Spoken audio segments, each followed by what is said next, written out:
26 past 2 on a Thursday afternoon in Newcastle, Australia. It is 26 past 5 in the morning from Manchester, England. And this is the only place in the world where you can prove you can score 3 tries in 3 minutes, but still go on to lose. And this is the only other place where apparently the magic number Wakefield needed to not suck in 2023 is a Sweet 16.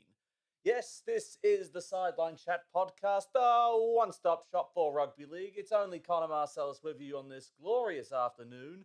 Unfortunately, my colleague Mark Hendry could not join us because apparently the producers were a little bit wary of some things going on.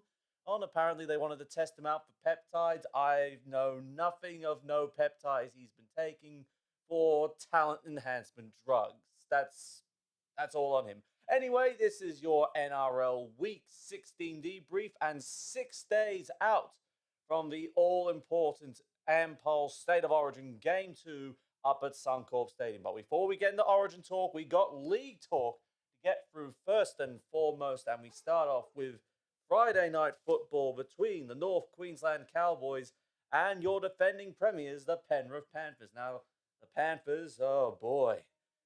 All Origin players out, of course, including Jerome Luai, Stephen Crichton, Liam Martin, Isaiah Yeo, and Brian To'o. Of course, no Nathan Cleary after he did his calf. So Jamin Salmon moves from the bench into the halves at 5'8", alongside Jack Cogger. Tyrone Peachey comes into the centres with no Crichton. Tom Jenkins onto the right wing, you would imagine. In the forwards, Matt Eisenhuth comes in at lock with Luke Garner joining the bench in the only few changes Ivan Cleary has been forced into with no Origin. Meanwhile, for Todd Hayden, a big inclusion. Jason Taumalolo back in the side after recovering from a knee injury. Ine Fuyaki back in the side alongside mid-year recruit Sam McIntyre, who will make his debut after joining from the Titans. Jake Granville will come in to start at dummy half, whilst Carl Felt takes his place back in the starting side. Zach Labert also featuring in the centres as the mass exodus of Cowboys from Holmes, Talangi, Cotter, and Jeremiah Nene force a couple of changes. Griffin Neem on the bench. Now, both of these sides had, the Cowboys actually had the bye, so they got to put their feet up. Nothing too serious about that. Whilst the Panthers, a absolute demolition job on the Sydney Roosters, winning 30-6. That could have really boiled over. Look, I think we all knew what was going to happen. Apart from Mark, he didn't know what was going to happen because he was an idiot that took the Roosters.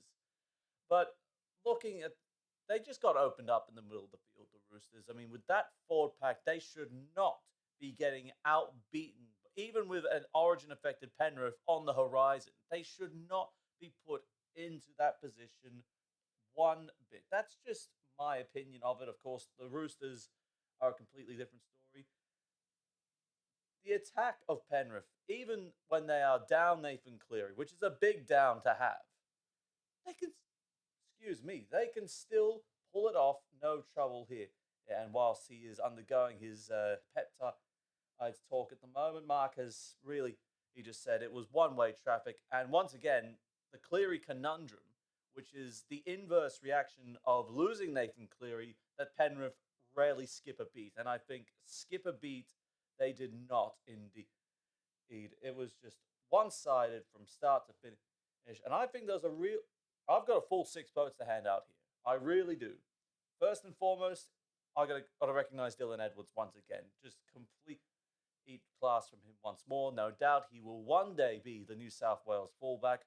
1 try, 185 running meters, 3 tackle breaks, a line break, and an offload. He gets the full 3 votes. And the 2 Origin-bound Panthers, well, one of them actually gets recognized. Stephen Crichton, another first-class game from him. Been a bit of a while he's been recognized, but he gets 2 votes from me.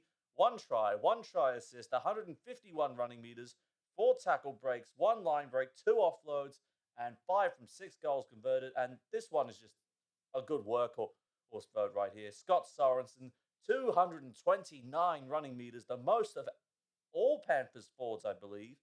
3 tackle breaks, 1 line break, 17 hit ups, and 5 offloads. But Stephen Crichton and Liam Martin, just the right edge of the pen, and without Cleary, got to work, and the Roosters just didn't have anything in response.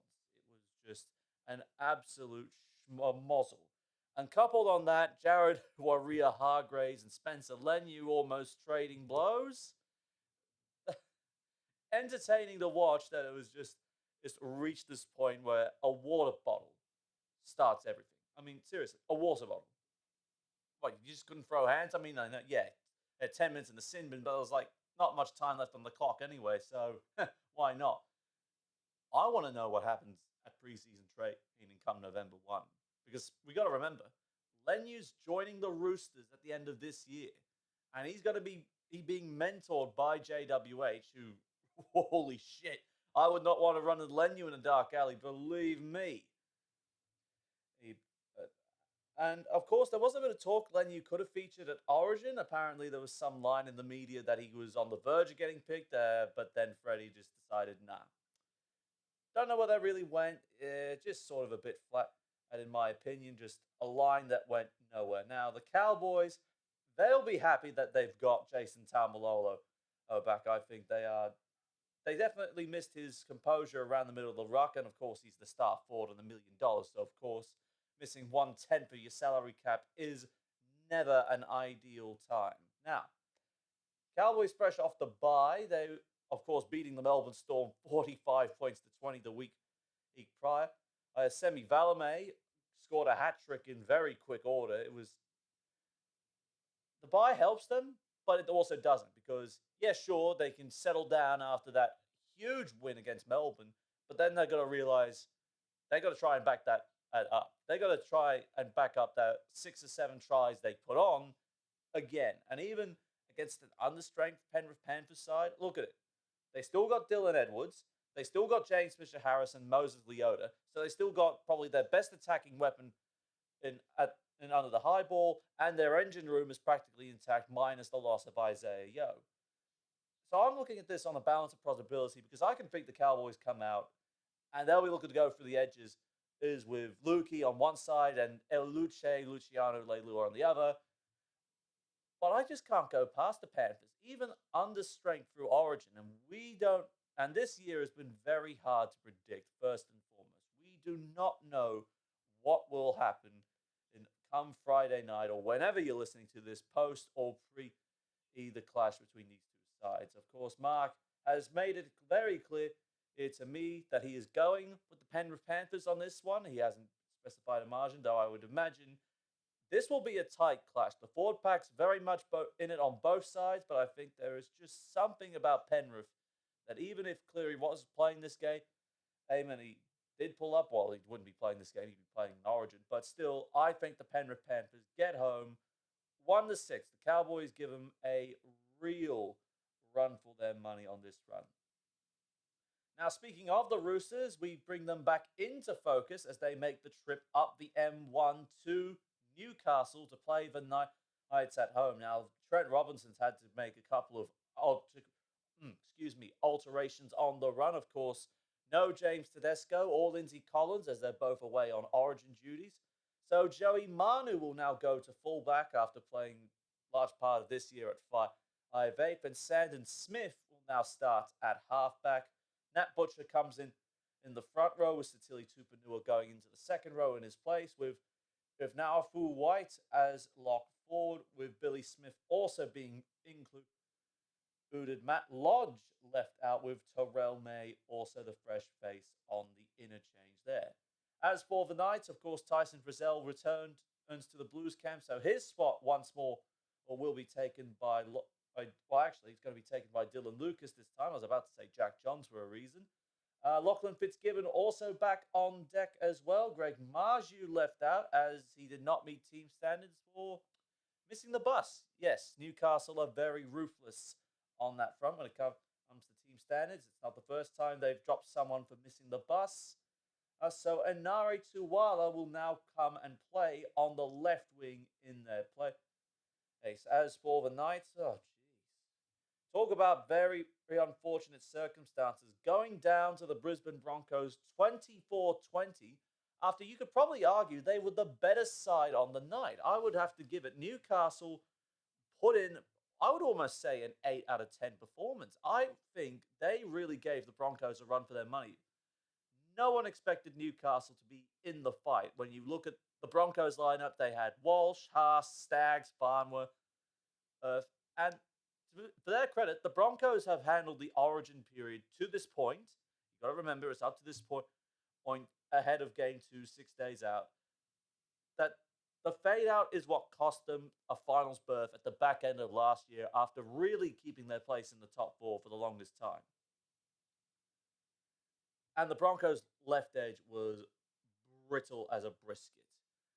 I mean, pulled pork has more resistance than the Broncos' left side defensively. Because the moment Dong Young finds a little bit of open air, he's going to be fine, believe me.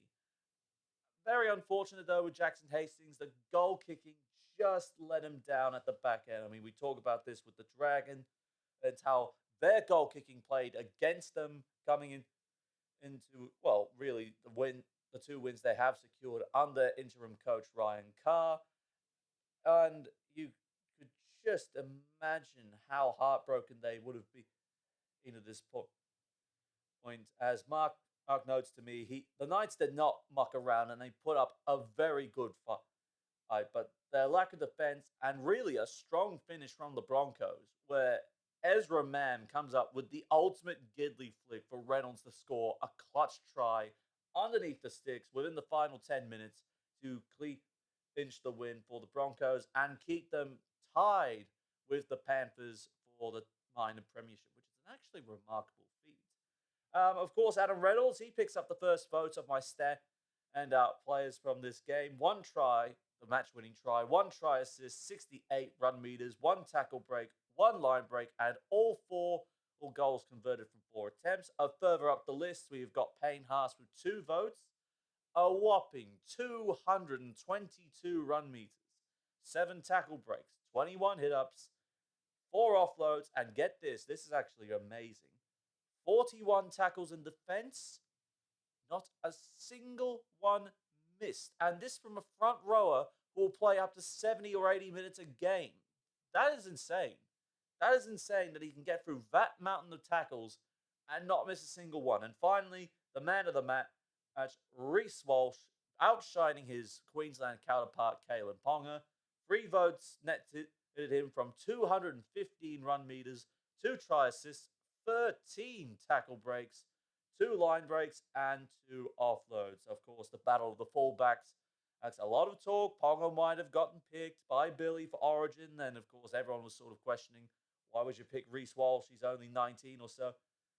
But look, the gamble paid off. Walsh had a blinder in game 1, and then he's come back to the Broncos, absolutely playing, or continuing to play, I should say, some golden football for Brisbane. And look, his combination with Selwyn Cobbo and Adam Reynolds, and really with Ezra Mann on top of that, it just got the Broncos home. But they will need to be a lot better, considering they've got to play Melbourne again at some point. They don't have to play the Panthers again for the rest of the year, unless they're in the finals, of course. South, Roosters, Parramatta, all key East sides they'll need to go up against heading into the back end of the season. The second in Battle of Brisbane NRL era against the Dolphins at the Gabba. That's going to be an interesting clash. Let me tell you that one.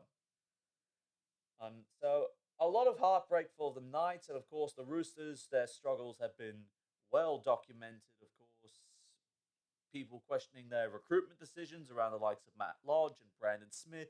If the worst attack in the NRL going at the moment, yep, you heard me right, not the Bulldogs, not the West Tigers, not even the Titans have the worst attack. It is the Sydney Roosters, Eastern Suburbs 1908, worst attack in the NRL this year. So they need to fix something, and they need to fix it fast. Of course, losing Tedesco and Collins doesn't help their case, and it would just seem easy enough. Upset Jared Waerea-Hargreaves to cause a blue. He gets sin-binned or sent off if it's really that bad.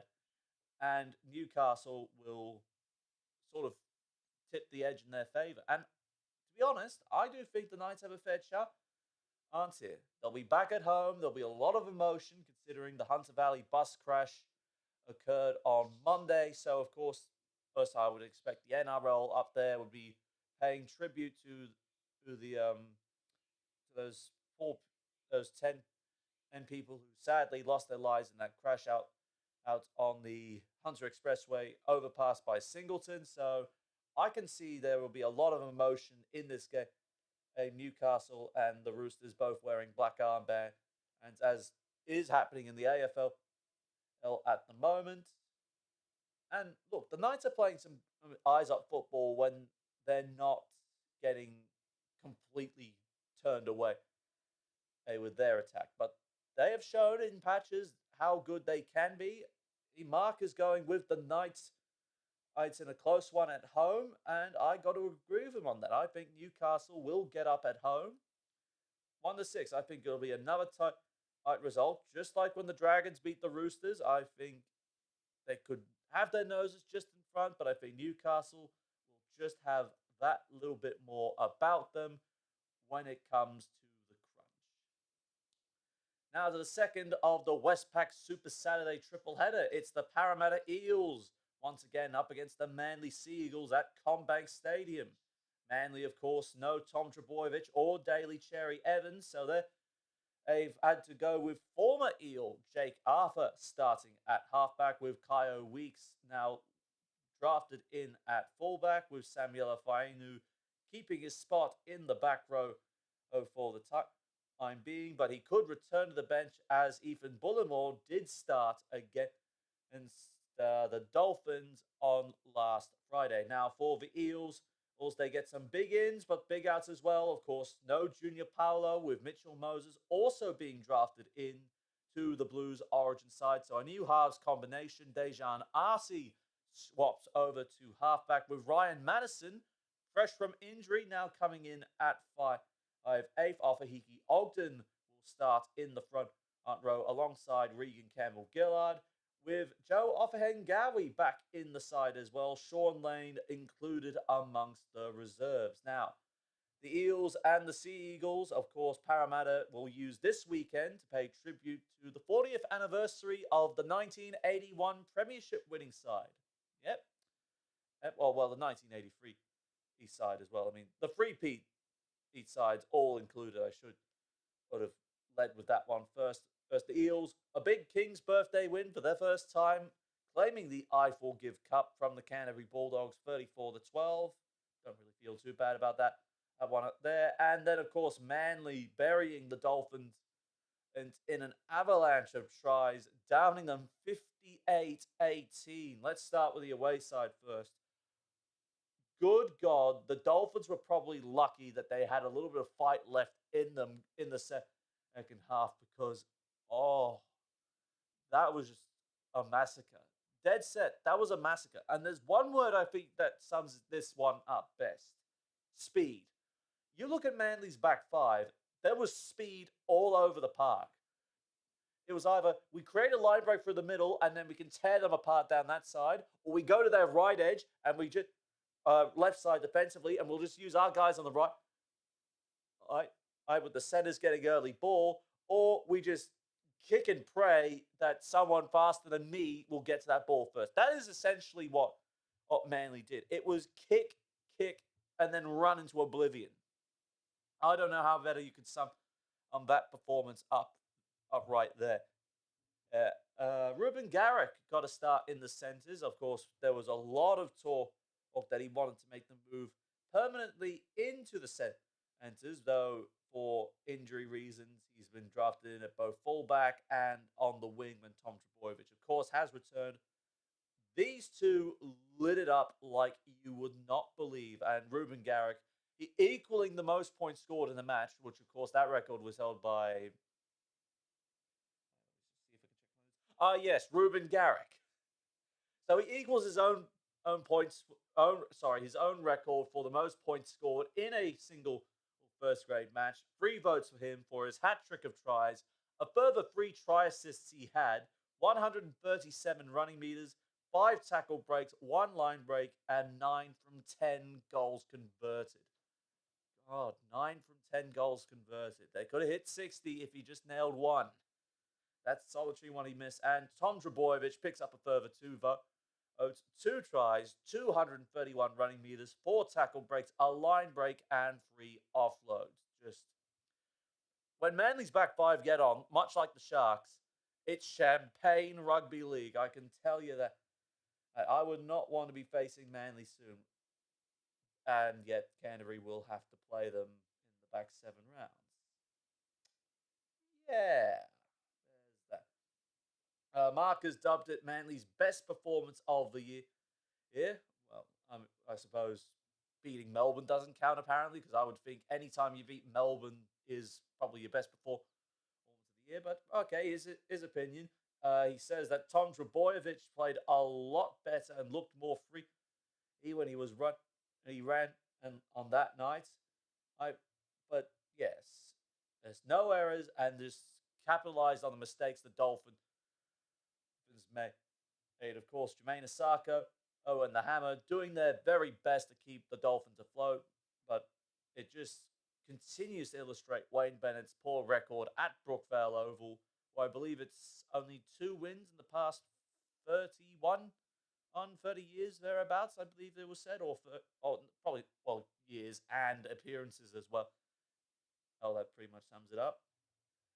Parramatta, of course, on the King's birthday, they put in an impressive display, which pretty much signals to the NRL that despite the fact they're running pretty much outside the top 8 at the moment, they can come in anytime they choose. And a clinical performance against the Dogs, Tavita Pangai Jr. was probably the biggest gift they could hope for, because his targeting of Mitchell Moses really opened the field up, that allowed Clint Gutherson, by the grace of God, the quickest hat trick you'll probably see this year. I mean, dead set, the fastest hat trick with Moses running the show.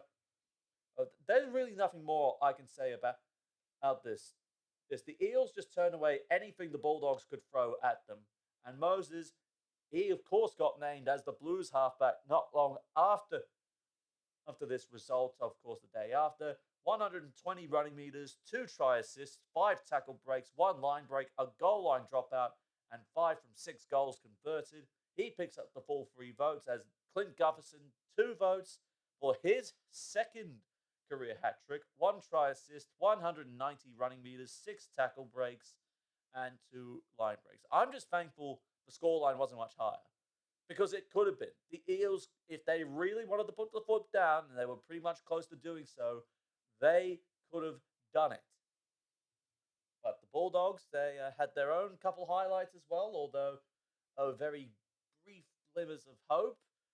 Carl Olowapu, holy shit, that's best try assist of the year. I'm sorry.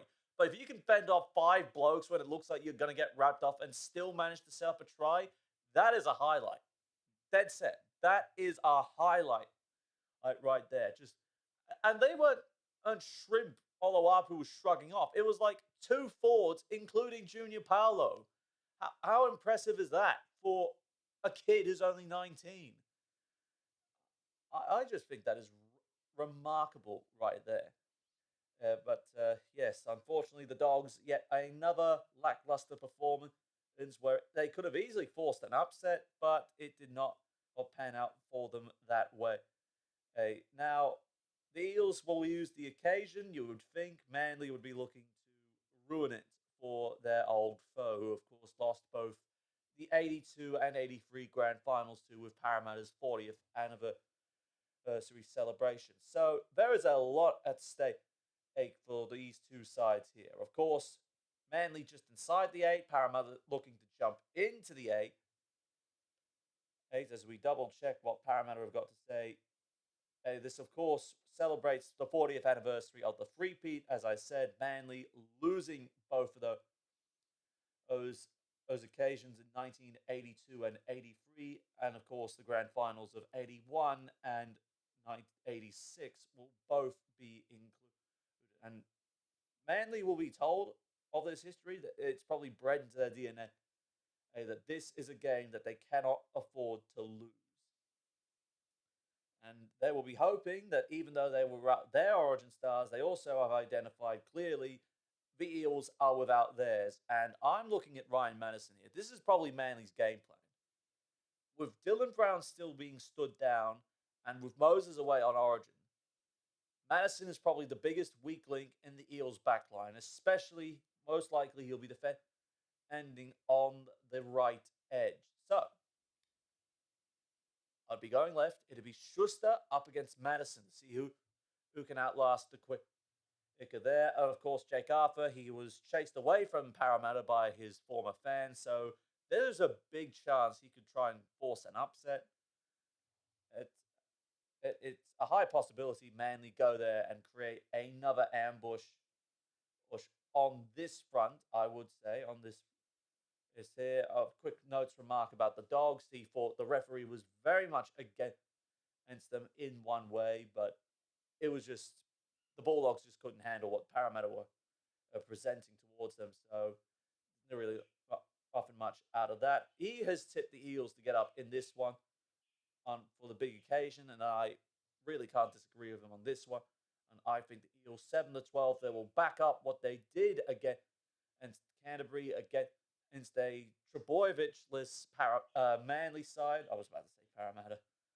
But yeah, I think the Eels at home 7-12, and I think RC will really shine on his own here. Now, moving on to the final game, we move a bit further south of Parramatta to Campbelltown, where the West Tigers and the Melbourne Storm will be doing battle. Now, Melbourne, of course, once again, and hit hardest by Origin. Of course, Christian Welch suspended for a game and because of a reckless hip drop. And of course, Cameron Munster, Harry Grant, and both going. Xavier Coates also called back into Origin duty, so he's out as well. Remus Smith still named at this point. Owing to George Jennings, will be included on the left wing for Craig Bellamy's side, with Jonah Pezzett and Bronson Garlick both making up the rest of the spine with Nick Meaney. Nelson Asofa Solomona brought into the front on row with Alec McDonald also joining the bench as well, with Justin Olam listed as the 18th man, Aaron Penne included. As for the West Tigers, of course, Luke Brooks did his hamstring, so he is out, with Stafford Toa being thrown in at 5'8" by Tim Sheens, and probably what is a desperate move at the moment. Brandon Wakeham goes to halfback. Arsu Kapoa and Brent Naden form up the centre pairing right there. Talentus Silva will come off the bench to make his debut, with Alex Seyfarth also being recalled to the side as well. John Bateman swaps places with Sean Blore. Blore going into the back row, with Bateman starting at lock and Fanua Pole up in the front row. I probably got that a little bit backwards there, but the same gist has come across. Melbourne, of course, had to do it. Really did it the easy way against the Sharks, 54-10, after the demolition job against the Cowboys. Whereas the West Tigers, once again, they got ambushed and couldn't really handle it, going down to the Gold Coast Titans, 28 points to 12. Melbourne do what Melbourne do best, and that is they will kick your ass if you really mess with them. And Bellyache, he did not like having 45 points put on him, not straight, but it was an ugly afternoon. So Melbourne, of course, responded in kind and really buried the Sharks' premiership ambitions. And just, they out-enthused, they really played well when they were down to one man, or the Sharks were down a couple of players at one point, and really pressed their advantage. They out-enthused, they outran, and they really just scored some very nice-looking tries when all was said and done at the back. There's really nothing more to say. And many people probably think, why wasn't Nico Hines picked for the Blues? Who's the starter halfback, considering he was already in the camp and they could have brought in another front rower? Well, I don't know. We'll get more into that, but he did not have a good afternoon. as he was really let down by his side. The Sharks let Hines and Moylan down. Of course, Moylan had his own defensive struggles as laid out by the RL, the Rugby League Project's Andrew Ferguson, that Hines basically was solid defensively, whereas Moylan was a different story. But the left edge of the Melbourne Storm tore shreds off everyone. Harry Grant picks up his first 3 points from me the whole time. I know it's pretty much impossible to believe that he's only picked up his first 3 now, but there you go. 2 tries, 1 try assist, 201 running meters from a dummy half, 7 tackle breaks, 2 line breaks, 3 offloads, and a goal line dropout. And backing him up off that was Cameron Munster, 214 running meters, 3 try assists, 7 tackle breaks, 1 line break, and 2 offloads, picking up the further 2 votes. These two right here were running the Sharks into the ground and at home, which is very rare to go down there and get a win in Melbourne. Of course, the Sharks know this very well. They've only had 1 win down there in Melbourne in the last 5 years. Yeah, 1 win in the last 5 years down in Melbourne. So it was always going to be a daunting task to go down there and play well, knowing that Melbourne were going to come out and absolutely beat the shit out of you after they got the shit beaten out of them. West Tigers, they just got rolled by the Titans. But there was some brilliant play from on the Titans' biggest stars right there. As Mark mentions about the Tigers' situation, just too many errors, and their defense read was not good. That defensively, they were let down bigly, especially when some of the more cleverly set up tries, for instance, by AJ Brimson, really produced results. And then, of course, Luke Brooks getting the sniper treatment with the hamstring. Oh boy. They were lucky, the Titans, that they could cut him off there. But AJ Brimson was the standout player for the Titans. 1 try, 2 try assists, 114 running meters, 6 tackle breaks, 1 line break, and 2 goal line dropouts. The Tigers were just getting turned around and turned over. And of course, losing Api Coruscant from that game as well. How can anyone explain to me? And leave your thoughts down in the comment section down below. And give us a hashtag Tino immunity if you get this far. But how in the hell does Tino Fasor Malawi not get suspended for once again leading with the elbow and breaking Coruscant's jaw? I'm just like, does this bloke have an immunity? Well, one, because he's a Queenslander, but just come on. He got Reed Marnie concussed in that result, but they were lucky the Dogs to come back and win that one, and I was very happy with that. But even so, he leads with the elbow and shatters a bloke's jaw. How is that not worthy of suspension? I mean, riddle me that one. Honestly, riddle me that one.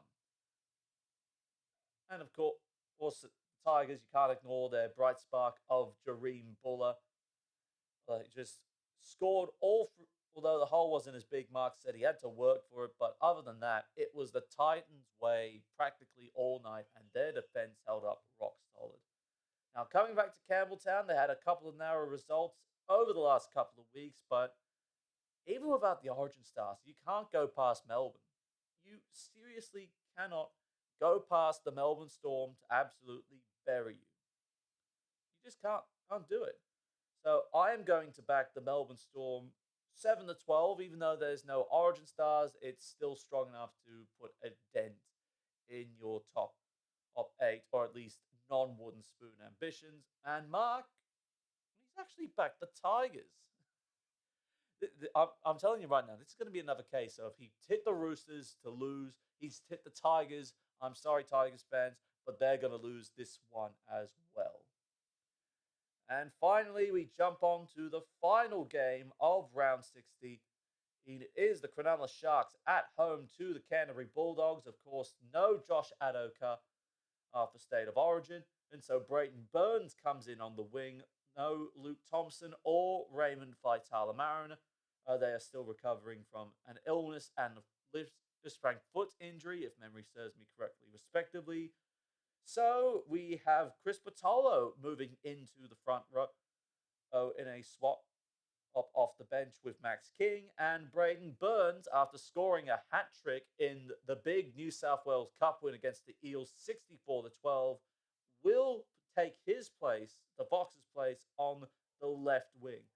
As for the Sharks, of course, no Royce Hunt after he went and down injured with an ankle injury. So Tom Hazelton has come back onto the bench with Oregon Kafusi and Braden Hamlin-Uele making up the new front row pairing. Now Nico Hines will back up for the Sharks here, and I'm just going to say this right now. I am very worried about what's going to come next. The Sharks were genuinely humiliated by the Storm in Melbourne, and it's the second game after a hammering that I am very much worried about. Of course, the Dogs, we couldn't go toe to toe with Parramatta, and we were trying to throw the ball around, but not really trying to play through the middle, or like we probably should have been. And Pangai Jr. got absolutely handled by the Eels. Found out defensively that led to try. So if Nico Hines sees that, he's got a clear pathway to exactly doing that. They know the game plan and to play. Pangai Jr. bait him into trying to put a shot on Hines, only to then drag him out of position and lay on a try underneath the sticks. That's pretty much how I see this one panning out. A couple of bright spots for Canterbury. Oluwapu, as I mentioned, Carlo Rajab, the recent debutant, playing what will be his third game. I think there's a lot of promise with him if we can hang on to him, and a couple of other juniors we've got playing in the side at the moment, Harrison Edwards, Curtis Morrow, and then, of course, the two centres, where a lot has been talked about. Apparently, Jake Avarillo and Paul Alamotti have both been linked away with a move to the Dolphins and the Cowboys, respectively. Do I want this to happen?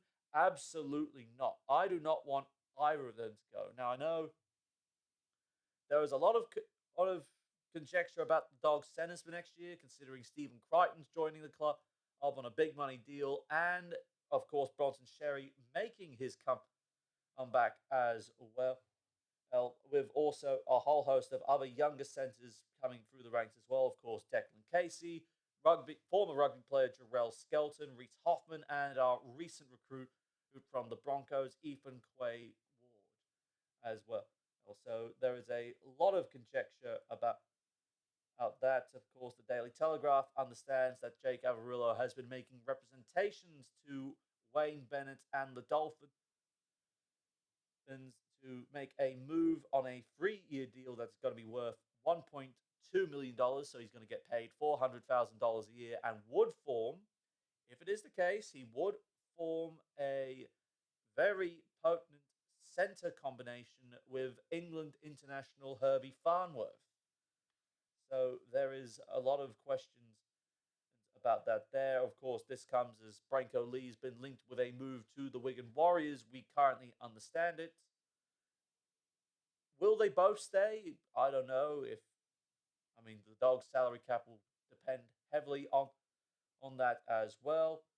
Well, I hope both of them stay, even when Crichton and Sherry both arrive at the club. If they both go, I think it would be an absolute disgrace if they both left or one of them left. I just think you talk about bringing juniors through and then we just let them go because we apparently got some bloke from Penrith, even though he's probably amongst the top 5 centers in the game. Rambling, though, I will digress. What am I digesting exactly? Marcus tipped the Sharks, and I agree with that as well. I think the Sharks win this 30-20. I'm expecting a big response from Cronulla and Craig Fitzgibbon going into this game. Now, with NRL round 16 out of the way, we now got Ampol State of Origin Game 2 on Suncorp Stadium. It is Queensland at proper home against New South Wales. The Blues have been forced into a couple of changes. Of course, no Nathan Cleary because he did his cut off in that win over the Dragons post-Origin 1. And there is no Api Coruscant because he did his job because of Tino. So Mitchell Moses has been brought in at halfback in replacement of Nathan Cleary. Damien Cook has been recalled or to play dummy half starting, as has Latrell Mitchell, with signs he is progressing, you could say, with his own calf injury at the moment. So he'll take his place in what essentially was the plan A game one on back five anyway. Hudson Young retains his place in the side despite much conjecture. And there will be two debutants on the bench with Stefano Utoika Manu from the West Tigers and Reece Robson from the North Queensland Cowboys as well. Crichton now moves to 18th man from the centres with Matt Burton, Nathan Cleary, Hines, as stated, and Tabita Pangai Jr., all dropping out. Meanwhile, for the Maroons, they too have had their own injury concerns. Selwyn Cobbo not exactly 100% fit. So, as we just touched on, Xavier Coates will start on the right wing outside Valentine Holmes in his place with no Jai Arrow. Tino Fasua Malawi, he goes into the front row with Moaki Fotuaika recalled on the bench, and with Tom Gilbert having done his shoulder from game one, Jeremiah Nene will take his place in the back row. Patrick Carrigan starts at lock forward with Harry Grant, Tom Flagler, and Ruben Cotter all retained on the bench. And the additional 19th man and joining the 18th man, AJ Brimson and Big Red Corey Horsburgh himself. Now, Origin 1, I think we can all agree that the Blues did not play their absolute best football. I think Nathan Cleary, despite being the best halfback in the game, he's clearly not the best Origin halfback because, I mean, you looked at it, his game plan was essentially one type of kick, and that was it. I mean, sure, he forced a dropout, set up a try, but that was it. It was the same kick all night, every time. It was just nothing different. No clever little chip kick, no little grubber to try and force more dropouts. That would have been ideal. There was just really no variation. And the only time there was something different about the Blues kicking game, it was when Jerome Luai got the ball. That was really the only time the Blues actually did something with it. And look, their passing game was clunky. Tedesco, of course, copped a fair bit of whack for being a ball hog, you could be suggested. And then, of course, there's the fact of Latrell Mitchell and Cam Murray, both very questionable, as is Liam Martin with injury. He coming in, and it's just like, my guy, Stephen Crichton, is fine. He can play.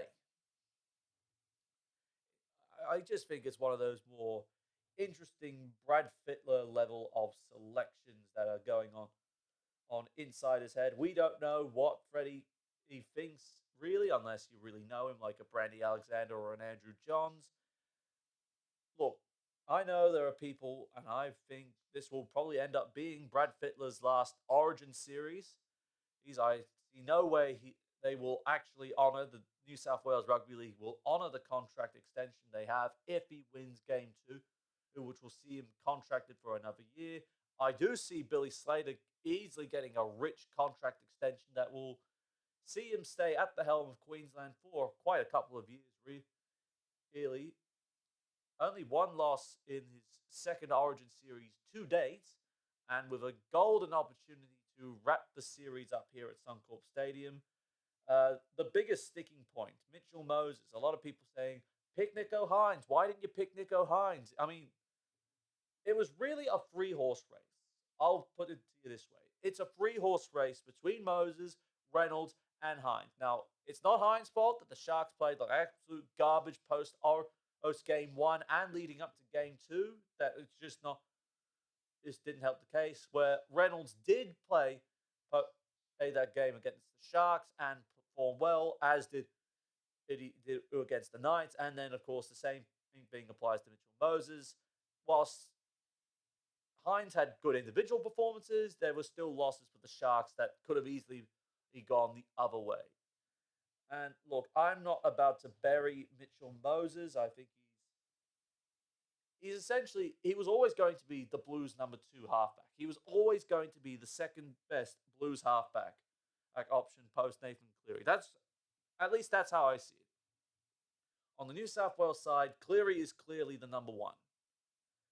Moses at second, and then Hines came in at number third, and then Reynolds might have been like a fourth string. That's how I'd rank all the Blues halfbacks at such. Given, I mean, Hines was thrown out of his depth. I thought, honestly, play him at lock, a third playmaking option that could have really done something with the edge back rowers, but Freddie didn't go that way, and it wasn't until very late. Chuck him on in the centers, and Queensland just found him out. Moses, I think it's a lose situation, whichever way you go. Moses just happened to be either man that performed best out of the three to, in the run up to Origin, to find himself in the right place at the right time. That's honestly how I think it's ended up. Do I agree with it? Look, let's just see how it pans out. I will say that. One chance, and that's it.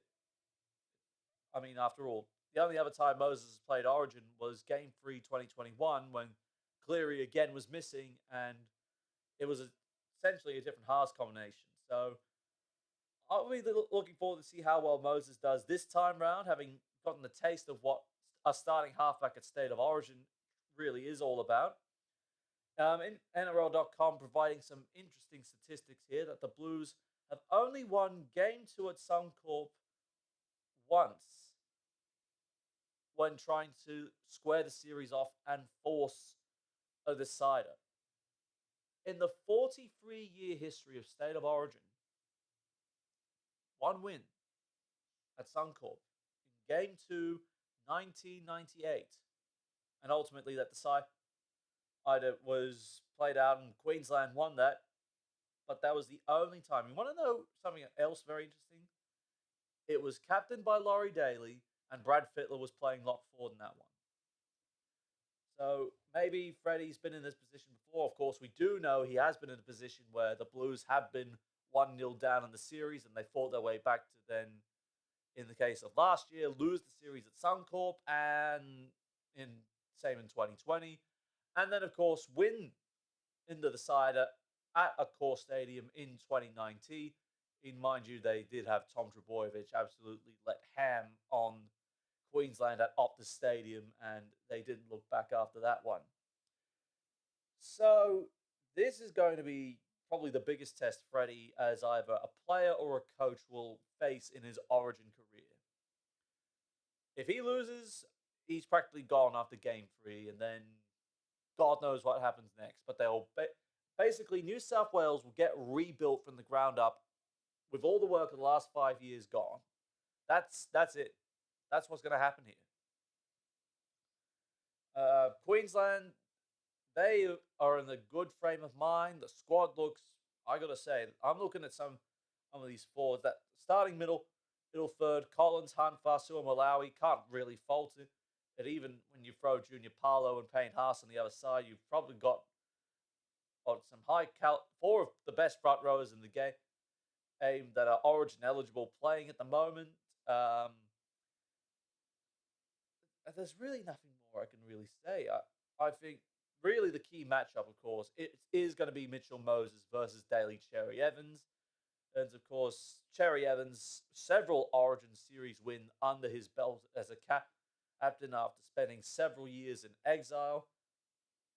My head is telling me that I think Queensland will win this game. I just think, even though we've basically got the same employ with the two hookers, does the forward pack of the Blues have enough mongrel in him to go with the likes of Tino Fasua Malawi as the enforcer and Lindsay Collins, who was just a beast, if you were paying attention? I don't know. I really don't know. So Marcus, he's given off his tip for this one. He's gone with the Blues for Game 2. And like I said, my heart is telling me I should be staying loyal to New South Wales, even though my head is basically saying go for Queensland. But I got to go with my heart. I will not be disloyal. When all's said and done, I will not be disloyal to the state. Even if that means we go down, we go down. I will pick New South Wales to try and do the impossible. 1-6. It'll be a tall order. 52,000 screamy Queenslanders, probably half of their head on 4x gold. But we got to do it. We got to at least try.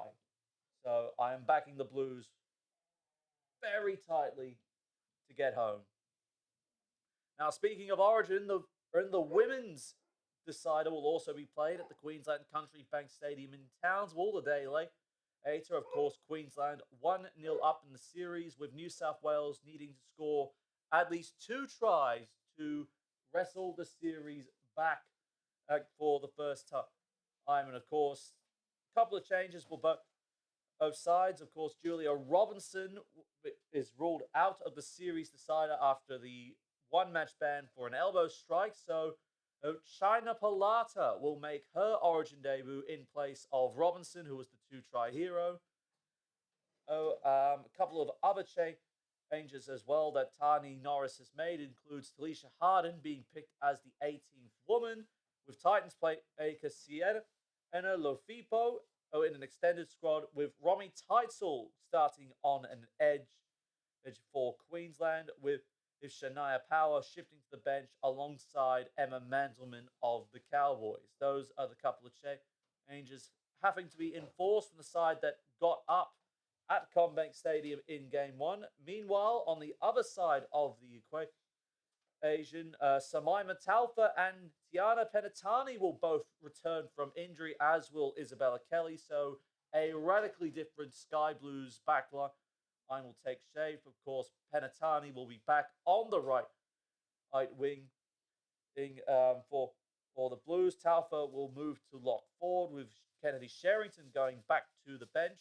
Talia Fui-Maona will line up at 5'8", with Rachel Pearson getting dropped out to the side. And Jesse Southwell, the young Newcastle Knights halfback, will play at halfback for the biggest game of the year, with Cassie Toihiku also joining the side as well as the 18th woman. Well, this is the biggest test for Jessie Southwell in her very, very short career, I will have to say. That 2 tries the Blues will need to win the series from Queensland, because it is decided on points aggregate, as you're well aware. Whoever scores the most points, even if it's a 1-all draw, Queensland have currently got the advantage because they've scored more tries than the Sky Blues to this point.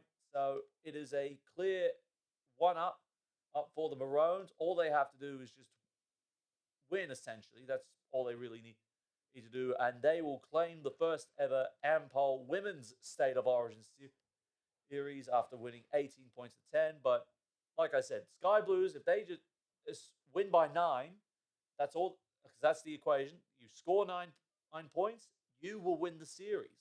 How they do it? Well, I think they really have to focus on ball control, because their ball control against the Maroons at CommBank was subpar. Absolutely subpar. And the goal kicking could have been a lot better from Jessie Southwell as well. But to be fair, it was her first Origin. She's still a relatively young halfback, and there will be plenty of opportunity for her to grow moving forward as well. Of course, Mark has just made this pretty much simple for me. It is New South Wales to win in the Women's State of Origin series, to couple with the men also trying to level the series off and force a decider at the core stadium in the middle of July. I too will agree with this sentiment, and I think New South Wales will win by 2 tries exactly. I think they will score 12 points, win by that, and they will wrestle the series back from the Maroons. So that's all for the NRL portion of this podcast, but don't go anywhere. After a short break, we'll be right back with the Betfred Challenge Cup quarterfinals. Look, St. Helens on the roll at the moment. They are rocketing back up the Super League table. Warrington and Wigan, a couple of wobbles, but they're hanging in there. And how did Wakefield get a player sent off while in possession of the ball? All those answers will be answered after this short break.